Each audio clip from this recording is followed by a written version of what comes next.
పట్టలేదు, కానీ మరలా ఏం చేస్తానంటే వచ్చిన దారినే వెళ్తున్నారంటే.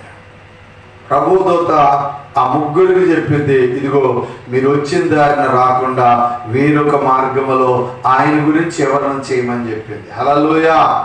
వచ్చిన దారిన ఏమున్నది? శత్రువు ఉన్నాడు. వచ్చిన దారి మంచిది కాదు.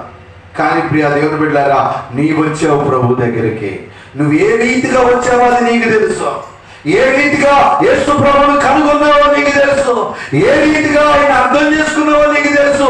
ఏ స్థితిలో నీవు మరణించే నీ పరిస్థితిలోనో, లేకపోతే లోకపు ఆశలో బ్రతికిన నీ బ్రతుకును దేవుడు మార్చిన తర్వాత, ప్రభువును తెలుసుకున్న తర్వాత, మరలా నేను వెనక మార్గంలోనే బ్రతుకుతాను, వెనకటి స్థితిలో నేను బ్రతుకుతాను, అదే బాగుంది, ఆ పద్ధతే బాగుంది, ఇట ప్రార్థనకి వెళ్ళొచ్చు, మరలా వెనకటి స్థితిలో నేను బ్రతకొచ్చు అని నువ్వు అనుకుంటున్నామేమో. ఈరోజు ప్రియ దేవుని బిడ్డలారా, ప్రభువును తెలుసు